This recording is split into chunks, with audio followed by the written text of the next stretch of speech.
ਜਿਹੜੀਆਂ ਫਾਈਲਾਂ ਤੇ ਲੋਕਾਂ ਨੇ ਲਗਾ ਦਿੱਤੀਆਂ ਸੀਗੀਆਂ ਪਹਿਲਾਂ ਮਾਰਚ ਤੋਂ ਪਹਿਲਾਂ, ਉਹਨਾਂ ਦੇ ਹੱਲੇ ਵੀ ਰਿਜ਼ਲਟ ਕਈਆਂ ਦੇ ਵੇਟਿੰਗ ਦੇ ਵਿੱਚ ਹੈਗੇ ਆ। ਹੁਣ ਰੀਸੈਂਟਲੀ ਜੋ ਅਪਡੇਟ ਆਈ ਸੀਗੀ ਕੈਨੇਡਾ ਤੋਂ, ਉਹ ਸੀਗੀ ਬਾਇਓਮੈਟ੍ਰਿਕਸ ਦੀ, ਜਿਹਨੂੰ ਲੈ ਕੇ ਕਾਫੀ ਲੋਕੀ ਕਨਫਿਊਜ਼ ਵੀ ਹੋਏ ਪਏ ਨੇ। ਸੋ ਮੈਂ ਥੋੜ੍ਹਾ ਜਿਹਾ ਇਲੈਬੋਰੇਟ ਕਰਨਾ ਚਾਹੂੰਗਾ ਕਿ ਜਿਨ੍ਹਾਂ ਦੀ ਫਾਈਲਸ ਲੱਗੀਆਂ ਸੀਗੀਆਂ ਲੇਕਿਨ ਬਾਇਓਮੈਟ੍ਰਿਕ ਅਟਕ ਗਏ ਸੀਗੇ, ਉਹਨਾਂ ਵਿੱਚੋਂ ਉਹਨਾਂ ਨੇ ਇਹ ਕਿਹਾ ਹੈ ਕਿ ਜਿਹੜੀ ਫੈਮਿਲੀ ਕਲਾਸ ਵਾਲੇ ਹੈਗੇ ਆ 25 ਨਵੰਬਰ ਤੋਂ ਉਹਨਾਂ ਦੇ ਬਾਇਓਮੈਟ੍ਰਿਕਸ ਸ਼ੁਰੂ ਹੋ ਚੁੱਕੇ ਨੇ, ਜਲੰਧਰ, ਚੰਡੀਗੜ੍ਹ, ਦਿੱਲੀ ਤੇ ਹੋਰ ਵੀ ਸੈਂਟਰਾਂ ਦੇ ਵਿੱਚ।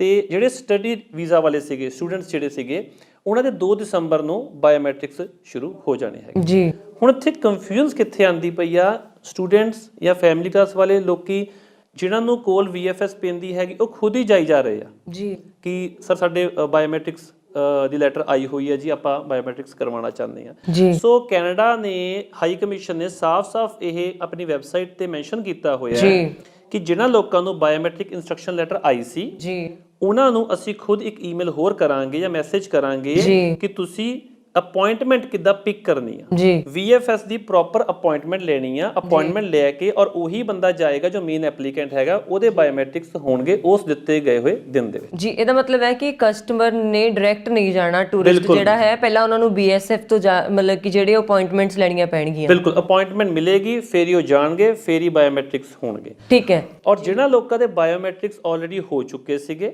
ਉਹ ਹੁਣ ਵੇਟ ਕਰ ਰਹੇ ਹੈਗੇ ਆ ਆਪਣੇ ਵੀਜ਼ਾ ਦੀ ਕਿ ਸਾਨੂੰ ਪਾਸਪੋਰਟ ਰਿਕੁਐਸਟ ਕਦੋਂ ਆਏਗੀ, ਜਾਂ ਫਿਰ ਕਹਿ ਲਓ ਕਿ ਉਹ ਵੇਟ ਕਰ ਰਹੇ ਕਿ ਡਿਸੀਜਨ ਕਦੋਂ ਆਏਗਾ, ਜਾਂ ਤੇ ਸਾਕੋ ਪਾਸਪੋਰਟ ਮੰਗੋ, ਵੀਜ਼ਾ ਦਿਓ, ਤੇ ਜਾਂ ਫਿਰ ਸਾਨੂੰ ਰਿਫਿਊਜ਼ ਕਰੋ, ਕੋਈ ਵੀ ਡਿਸੀਜਨ ਦਿਓ। ਸੋ ਉਹਨਾਂ ਦੇ ਡਿਸੀਜਨ ਵੀ ਆਣੇ ਜਲਦੀ ਸ਼ੁਰੂ ਹੋ ਜਾਣੇ। ਅੱਛਾ ਜੀ, ਹਲੇ ਤਾਂ ਦੇਖੋ ਡਿਸੀਜਨ ਆਉਣੇ ਸ਼ੁਰੂ ਹੋਏ ਨੇ, ਕਈਆਂ ਦੇ ਪੈਂਡਿੰਗ ਪਏ ਨੇ, ਕੀ ਫਿਰ ਵੀ ਲੋਕ ਵਿਜ਼ਿਟਰ ਵੀਜ਼ਾ ਦੇ ਲਈ ਅਪਲਾਈ ਕਰ ਸਕਦੇ ਆ ਇਹਨਾਂ ਸਮਿਆਂ ਦੇ ਵਿੱਚ? ਬਿਲਕੁਲ ਜੀ, ਹੁਣ ਮੈਂ ਤੁਹਾਨੂੰ ਇੱਥੇ ਥੋੜੀ ਰੋਸ਼ਨੀ ਪਾਉਂਦਾ ਆ ਜੀ। ਰੀਸੈਂਟਲੀ ਹੁਣ ਮੇਰਾ ਜੋ ਹੈਗੇ ਆ ਪਾਸਪੋਰਟ ਰਿਕੁਐਸਟ ਉਹ ਆਣੀ ਸ਼ੁਰੂ ਹੋ ਗਈ ਹੋਈ ਜੀ। ਮੈਂ ਆਪਣੇ ਚੈਨਲ ਤੇ ਪਾਈ ਸੀਗੀ 26 ਨਵੰਬਰ ਨੂੰ ਮੈਨੂੰ ਪਾਸਪੋਰਟ ਰਿਕੁਐਸਟ ਆ ਗਈ ਹੈਗੀ ਆ। ਦੈਟ ਇਜ਼ ਕਹ ਲਓ ਕਿ ਇੱਕ ਬਹੁਤ ਵੱਡੀ ਗੁੱਡ ਨਿਊਜ਼ ਆ ਸਾਰੇ ਸਰੋਤਿਆਂ ਵਾਸਤੇ, ਬਿਕੋਜ਼ ਟੂਰਿਸਟ ਵੀਜ਼ਾ ਦੀ ਜਿਹੜੀ ਪਾਸਪੋਰਟ ਰਿਕੁਐਸਟ ਸੀਗੀ ਉਹ ਹੱਲੇ ਆਣੀ ਸ਼ੁਰੂ ਨਹੀਂ ਹੋਈ ਸੀ, ਸਟੱਡੀ ਦੀ ਆਣੀ ਸ਼ੁਰੂ ਹੋ ਗਈ ਸੀਗੀ। ਸੋ ਸਰੋਤੇ ਸਕਰੀਨ ਤੇ ਦੇਖ ਵੀ ਸਕਦੇ ਹੈਗੇ ਆ ਕਿ ਜਿਹੜੀ ਪਾਸਪੋਰਟ ਰਿਕੁਐਸਟ ਲੈਟਰ ਉਹ ਕਿਸ ਤਰ੍ਹਾਂ ਦੀ ਹੁੰਦੀ ਹੈਗੀ ਆ।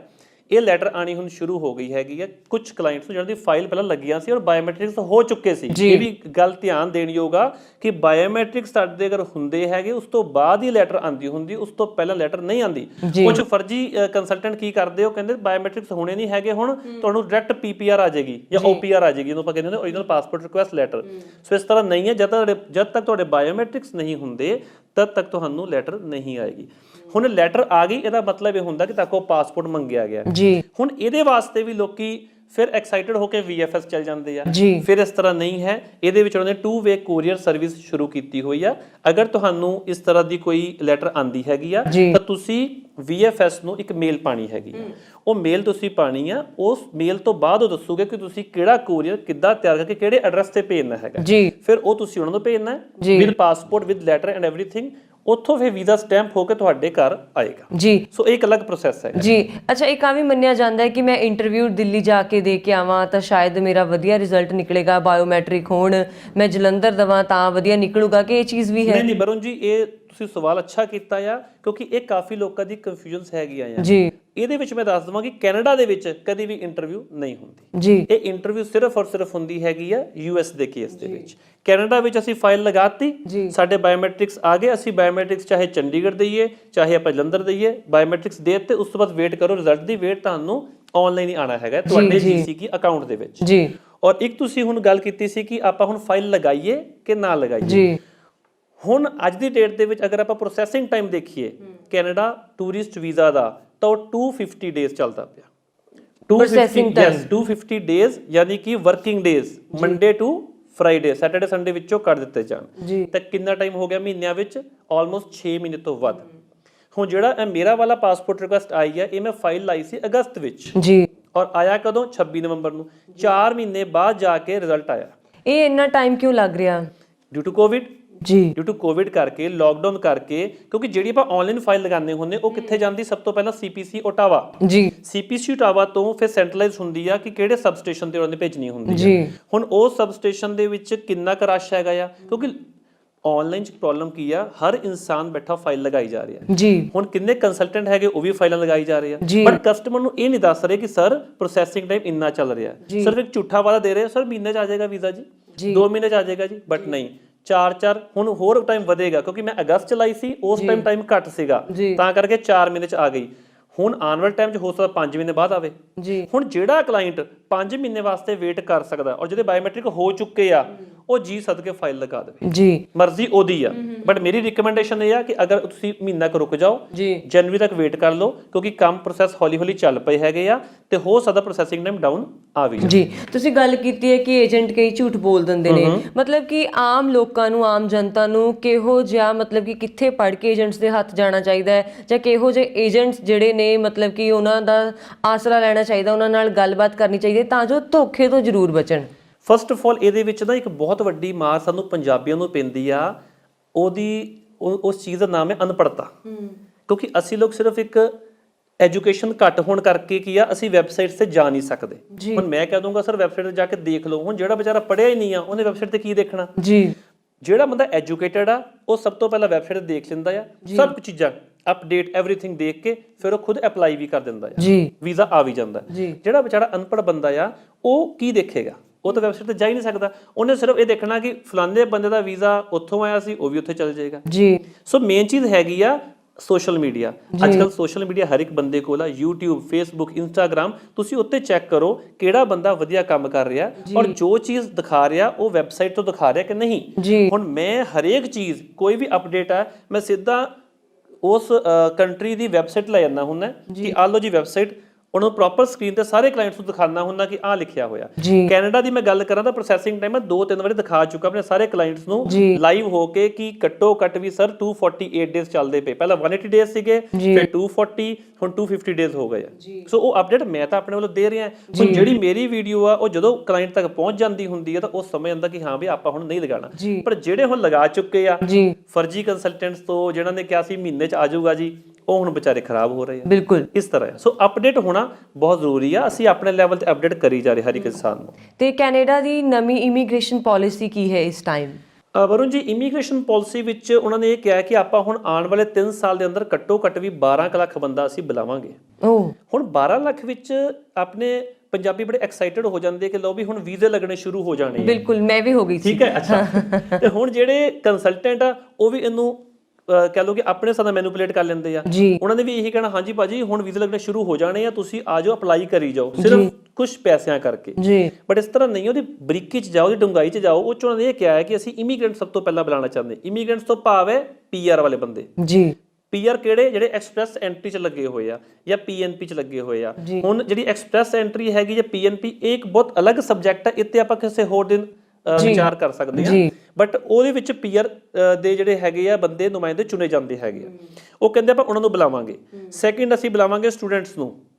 ਥਰਡ ਅਸੀਂ ਬੁਲਾਵਾਂਗੇ ਵਰਕ ਪਰਮਿਟਸ ਨੂੰ। ਇਸ ਤਰ੍ਹਾਂ ਹੁਣ ਉਹਨਾਂ ਪਾਲਿਸੀਜ਼ ਦੇ ਵਿੱਚ ਥੋੜਾ ਬਹੁਤ ਢਿੱਲ ਕੀਤਾ ਜਾ ਸਕਦਾ ਹੈ। ਤਾਂ ਹੀ ਜ਼ਿਆਦਾ ਬੰਦੇ ਆਉਣਗੇ, ਕਿਉਂਕਿ ਇਹ ਪਲਾਨ ਪਹਿਲਾਂ ਸੀਗਾ 3 ਲੱਖ ਬੰਦਾ ਹਰ ਸਾਲ ਦਾ, ਆਲਮੋਸਟ ਕੋਈ 9-10 ਲੱਖ ਬੰਦਾ ਬੁਲਾਣਾ ਸੀ, ਜਿਹਨੂੰ ਵਧਾ ਕੇ ਹੁਣ 12 ਲੱਖ ਕੀਤਾ ਹੈ। ਸੋ ਉਹ ਕਿਉਂ ਕੀਤਾ? ਕਿਉਂਕਿ ਉਹਨਾਂ ਨੂੰ ਵੀ ਮੈਨ ਪਾਵਰ ਦੀ ਲੋੜ ਹੈਗੀ। ਜੀ। ਤੇ ਜਿਹੜੇ ਟੂਰਿਸਟ ਵੀਜ਼ਾ ਨੇ, ਫੈਮਿਲੀਜ਼ ਵੀਜ਼ਾ ਨੇ, ਉਹਨਾਂ ਦੀਆਂ ਬਾਇਓਮੈਟ੍ਰਿਕਸ ਹੁਣ ਤਾਜ਼ਾ ਸ਼ੁਰੂ ਹੋ ਗਈਆਂ ਜਾਂ ਕਦੋਂ ਤੱਕ ਚੱਲਣਗੀਆਂ? ਇਹ 25 ਨਵੰਬਰ ਤੋਂ ਸ਼ੁਰੂ ਹੋ ਗਈਆਂ। ਉਹਨਾਂ ਨੂੰ ਆਟੋਮੈਟਿਕਲੀ ਈਮੇਲ ਆ ਰਹੀ ਹੈਗੀ ਹੈ। ਔਰ ਸਟੂਡੈਂਟ ਵੀਜ਼ਾ ਦੀ 2 ਦਸੰਬਰ ਤੋਂ ਸ਼ੁਰੂ ਹੋਏਗੀ। ਔਰ ਇੱਥੇ ਮੈਨੂੰ ਕਹਿ ਲਓ ਕਿ ਕਾਫੀ ਜ਼ਿਆਦਾ ਈਮੇਲਸ ਐਂਡ ਕਾਲਸ ਆਈਆਂ ਸੀਗੀਆਂ ਕਿ ਸਰ ਵਿਜ਼ਟਰ ਵੀਜ਼ਾ ਦੀ ਕਦੋਂ ਸ਼ੁਰੂ ਹੋਏਗੀ ਬਾਇਓਮੈਟ੍ਰਿਕ, ਜਿਹਨਾਂ ਨੇ ਅਪਲਾਈ ਕਰ ਦਿੱਤਾ ਹੋਇਆ ਲੇਕਿਨ ਬਾਇਓਮੈਟ੍ਰਿਕ ਕਰਕੇ ਬੈਠੇ ਹੋਏ ਆ। ਸੋ ਉਹਨਾਂ ਦੀ ਮੋਸਟ ਪ੍ਰੋਬਬਲੀ ਜਦੋਂ VFS ਨਾ ਕੰਮ ਕਰ ਰਿਹਾ ਫੇਸਿਸ ਦੇ ਵਿੱਚ, ਪਹਿਲਾ ਫੇਸ ਹੈਗਾ ਜੀ ਫੈਮਿਲੀ ਕਲਾਸ, ਦੂਸਰਾ ਫੇਸ ਹੈਗਾ ਜੀ ਸਟੂਡੈਂਟ ਵੀਜ਼ਾ। ਜਦੋਂ ਇਹ 2 ਫੇਸਿਸ ਕਲੀਅਰ ਹੋ ਜਾਣਗੇ, ਠੀਕ ਹੈ, ਉਸ ਤੋਂ ਬਾਅਦ ਸ਼ੁਰੂ ਹੋਊਗਾ ਟੂਰਿਸਟ ਜਾਂ ਓਪਨ ਵਰਕ ਪਰਮਿਟ ਜਾਂ ਵਰਕ ਪਰਮਿਟ। ਫਿਰ ਉਹਨਾਂ ਦੇ ਬਾਇਓਮੈਟ੍ਰਿਕ ਹੋਣੇ ਆ। ਸੋ ਹੋ ਸਕਦਾ ਆਪਾਂ ਨੂੰ ਦਸੰਬਰ ਦੇ ਐਂਡ 'ਚ ਜਾਂ ਜਨਵਰੀ ਦੇ ਸਟਾਰਟਿੰਗ 'ਚ ਖੁਸ਼ਖਬਰੀ ਮਿਲ ਸਕਦੀ ਆ ਕਿ ਜੀ ਵਿਜ਼ਟਰ ਵੀਜ਼ਾ ਦੇ ਬਾਇਓਮੈਟ੍ਰਿਕਸ ਹੁਣ ਓਪਨ ਆਪਾਂ ਕਰਨ ਜਾ ਰਹੇ ਹਾਂ। ਸੋ VFS ਦੀ ਵੈਬਸਾਈਟ ਨੂੰ ਸਾਰੇ ਸਰੋਤੇ ਦੇਖਣ, ਉੱਥੇ ਅਪਡੇਟ ਆ ਜਾਊਗਾ ਤੇ ਫਿਰ ਉਹ ਜਾ ਸਕਦੇ ਹੈਗੇ। ਜਿਹੜੇ ਸਟੂਡੈਂਟਸ ਨੇ ਮਤਲਬ ਇੱਥੇ ਇੰਡੀਆ ਦੇ, ਉਹਨਾਂ ਦੀ ਸਟੱਡੀ ਕੰਪਲੀਟ ਹੋ ਚੁੱਕੀ ਹੈ, ਉਹ ਬਾਹਰ ਹੁਣ ਆਇਲਸ ਕਰਕੇ ਨਹੀਂ ਜਾ ਸਕਦੇ, ਉਹ ਫੈਮਿਲੀ ਵੀਜ਼ਾ ਦੇ ਲਈ ਜਾਣਾ ਵਧੀਆ ਰਹਿੰਦਾ ਉਹਨਾਂ ਦਾ ਜਾਂ ਟੂਰਿਸਟ ਵੀਜ਼ਾ ਦੇ ਲਈ ਕੈਨੇਡਾ ਦੇ ਵਿੱਚ? ਨਹੀਂ, ਦੇਖੋ ਇਹ ਚੋਇਸ ਆ, ਸਟੂਡੈਂਟਸ ਦੀ ਚੋਇਸ ਆ। ਹੁਣ ਜੇ ਕਿਸੇ ਇਨਸਾਨ ਦੀ ਏਜ 20, 21, 22 ਸਾਲ ਆ, ਉਹਨੇ ਹੁਣੀ ਸਟੱਡੀ ਖਤਮ ਕੀਤੀ ਹੈ, ਤੇ ਮੈਂ ਉਹਨੂੰ ਕਦੀ ਰਿਕਮੈਂਡ ਨਹੀਂ ਕਰੂੰਗਾ ਕਿ ਉਹ ਟੂਰਿਸਟ ਤੇ ਜਾਵੇ।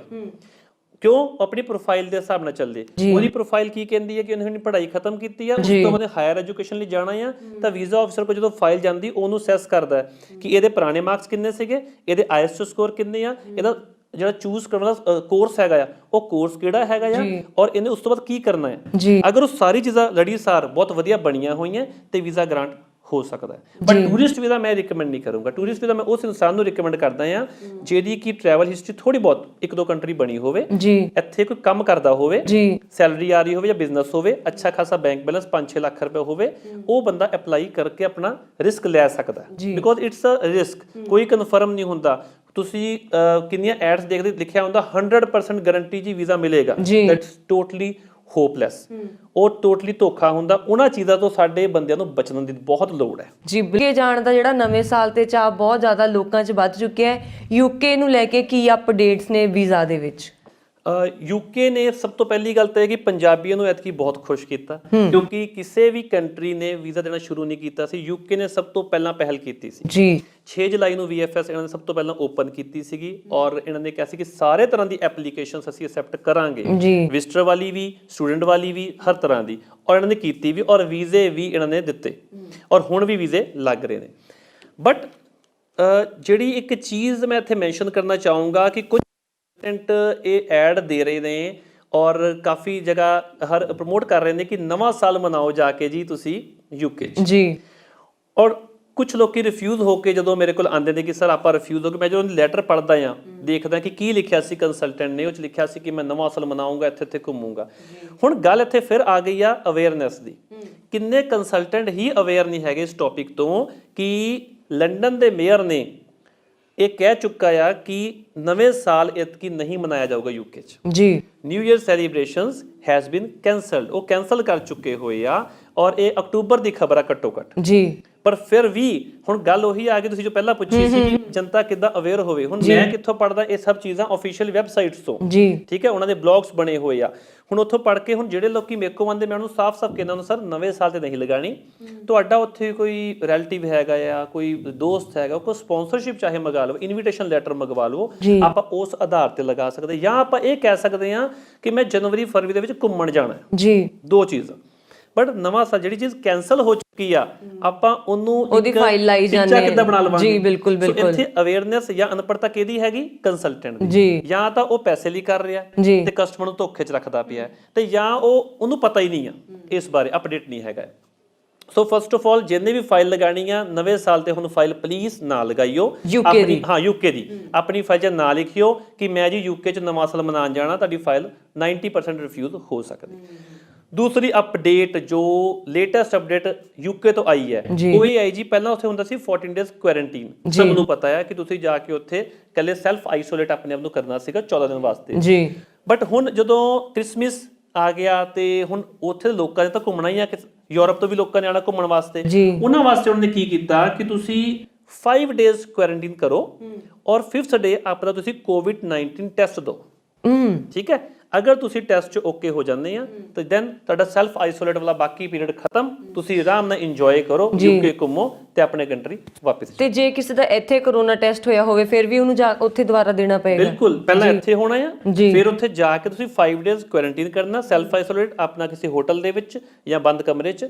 ਉਸ ਤੋਂ ਬਾਅਦ 5th ਡੇ ਟੈਸਟ ਹੋਏਗਾ। ਟੈਸਟ ਤੁਹਾਡਾ ਅਗਰ ਨੈਗੇਟਿਵ ਆਂਦਾ ਹੈ ਤਾਂ ਓਕੇ, ਤੁਸੀਂ ਆਪਣਾ ਇੰਜੋਏ ਕਰੋ ਜੀ। ਔਰ ਦੂਸਰਾ ਅਪਡੇਟ ਇਹ ਹੋਇਆ ਜੋ ਉੱਥੇ ਉਹਨਾਂ ਦੇ ਪ੍ਰਾਈਮ ਮਿਨਿਸਟਰ ਨੇ ਕਿਹਾ ਸੀਗਾ ਕਿ ਹੁਣ ਲੋਕਡਾਊਨ ਫਰਦਰ ਨਹੀਂ ਲੱਗੇਗਾ ਜੀ। ਵਾਈ? ਬਿਕੋਜ਼ ਉਹਨਾਂ ਨੂੰ ਵੀ ਪਤਾ ਹੈ ਕਿ ਜਿੱਦਾਂ ਹੁਣ ਸਾਡੇ ਇੰਡੀਆ ਵਿੱਚ ਦੀਵਾਲੀ ਹੁੰਦੀ ਆ, ਸੇਲਸ ਹੁੰਦੀਆਂ, ਹਰ ਬੰਦੇ ਨੇ ਆਪਣੇ 4 ਪੈਸੇ ਕਮਾਣੇ ਆ, ਉੱਥੇ ਕ੍ਰਿਸਮਸ ਉਹਨਾਂ ਦਾ ਮੇਨ ਫੈਸਟੀਵਲ ਹੈ। ਸੋ ਉਹ ਕ੍ਰਿਸਮਸ ਤੇ ਲੋਕਡਾਊਨ ਨੂੰ ਨਹੀਂ ਕਰੋਗੇ। ਸੋ ਕ੍ਰਿਸਮਸ ਵਾਸਤੇ ਉਹਨਾਂ ਨੇ ਇਸ ਚੀਜ਼ ਨੂੰ ਓਪਨ ਕੀਤਾ ਹੋਇਆ ਕਿ ਹਾਂ ਵੀ ਇਹ ਹਲੇ ਕ੍ਰਿਸਮਸ ਦਾ ਈਵ ਹੈ, ਜੀ ਜੀ ਜੀ, ਇੱਥੇ ਪੂਰਾ ਆਪਣਾ ਇੰਜੋਏ ਕਰੋ। ਉਸ ਤੋਂ ਬਾਅਦ ਹੋ ਸਕਦਾ ਜਨਵਰੀ ਦੇ ਵਿੱਚ। ਅੱਛਾ ਰਣਜੀਤ ਸਿੰਘ ਜੀ, ਜਿੱਦਾਂ ਨਵੇਂ ਸਾਲ ਤੇ ਵੀਜ਼ਾ ਨਹੀਂ ਲੱਗਣੇ, ਕ੍ਰਿਸਮਸ ਦੇ ਲਈ ਲੱਗ ਸਕਦੇ ਆ ਯੂਕੇ ਦੇ?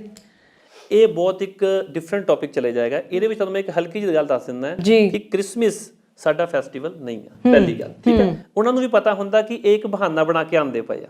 ਹੁਣ ਜਿਹੜਾ ਇਨਸਾਨ ਕਦੀ ਇੰਡੀਆ ਤੋਂ ਬਾਹਰ ਨਹੀਂ ਗਿਆ, ਉਹ ਯੂਕੇ ਜਾਊਗਾ ਜੀ, ਸਿੰਪਲ ਲੈਟਰ ਲਿਖਿਆ ਕਿ ਮੈਂ ਕ੍ਰਿਸਮਸ ਇੰਜੋਏ ਕਰਨ ਜਾਣਾ ਆ, ਤਾਂ ਵੀਜ਼ਾ ਆਫਿਸਰ ਦੇ ਦਿਮਾਗ 'ਚ ਕਿਤੇ ਨਾ ਕਿਤੇ ਗੱਲ ਆ ਜਾਂਦੀ, ਇਹ ਬੰਦਾ ਸਿਰਫ ਐਂਟਰੀ ਕਰਨਾ ਚਾਹੁੰਦਾ ਯੂਕੇ 'ਚ, ਇਹਨੇ ਆ ਕੇ ਮੁੜ ਕੇ ਵਾਪਿਸ ਨਹੀਂ ਜਾਣਾ ਜੀ।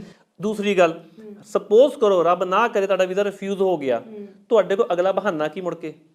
ਤੁਸੀਂ ਅਗਲਾ ਬਹਾਨਾ ਕੀ ਲੱਭੋਗੇ ਫਿਰ? ਜੀ। ਸੋ ਜਦੋਂ ਤੁਸੀਂ ਕੋਈ ਹੋਰ ਬੰਦਾ ਲੱਭ ਵੀ ਲਓਗੇ, ਵੀਜ਼ਾ ਆਫਿਸਰ ਨੂੰ ਸ਼ੱਕ ਹੁੰਦਾ ਕਿ ਇਹ ਬੰਦਾ ਸਿਰਫ ਔਰ ਸਿਰਫ ਨਾ ਐਂਟਰ ਹੋਣਾ ਚਾਹੁੰਦਾ ਹੈ, ਰਸਤੇ ਵੱਖਰੇ ਵੱਖਰੇ ਅਪਣਾ ਰਿਹਾ, ਲਾਈਕ ਪਹਿਲਾਂ ਕ੍ਰਿਸਮਸ, ਫਿਰ ਨਿਊ ਈਅਰ ਜਾਂ ਫਿਰ ਕੋਈ ਹੋਰ ਰਸਤਾ।